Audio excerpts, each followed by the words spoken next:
Hey guys, the Comics Kid 2099 here, Jedak of YouTube. I'm here to talk about the 2012 film John Carter. This is a story you've seen many times before. The story of someone who loses their family and is thrust into this big, exciting space adventure. But while movies like Star Wars and Guardians of the Galaxy do incredibly well, this movie kind of fails financially speaking anyway. Why is that? I think the big reason is budget. This movie had a $260 million budget, but it only made about $70 million while it was in theaters. Meanwhile, the Guardians of the Galaxy had a $170 million budget, but it made almost twice that while it was in theaters. If you have a smaller budget, chances are you're going to have a bigger profit. I even know that, and I'm not even a Jedak of business school. Having said that, a lot of movies that have such a huge budget like this tend to have a whole lot of CGI. And this movie does have a lot of CGI, but while most movies could get away with using a little bit more practical effects, which would be cheaper, this movie really doesn't have any moment where it could use the practical effects instead of the CGI.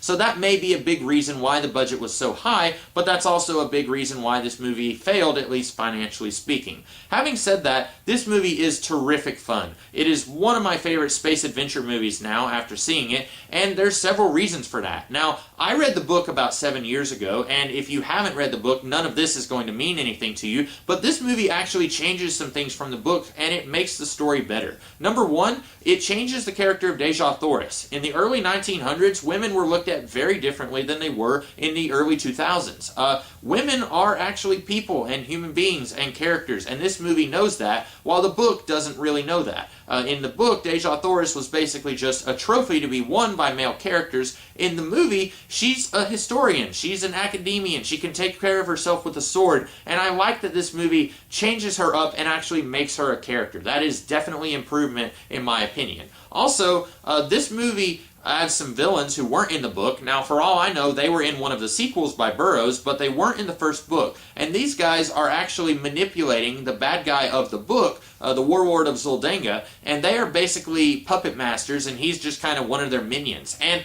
I was totally fine with this, at least on paper, because the Warlord of Zuldanga really isn't that interesting in the book, and he's not super interesting in the movie. So I was totally fine with having some different bad guys in this movie. The problem is, these bad guys who are manipulating the Zuldanga guy, they don't really have any motivations that are explored in this movie. We don't know why they are trying to foment this civil war on Mars. We know that they're doing it, and Mark Strong, who leads the bad guys, he's a terrific actor, and every time I'm on screen, I am in love with him. But his motivations aren't really explored, and that's one of my big problems with this movie. The other big problem I have is that John Carter himself isn't really proactive for about half the movie.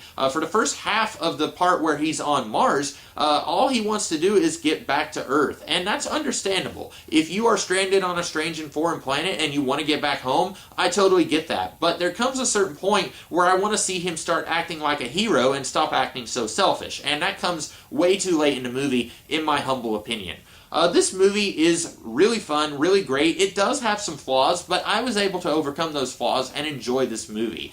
In fact, watching this movie, I became angry. So angry that I determined anyone who went to see Guardians of the Galaxy in theaters and didn't go to see John Carter, you are going to get a punch in the face sometime in the future.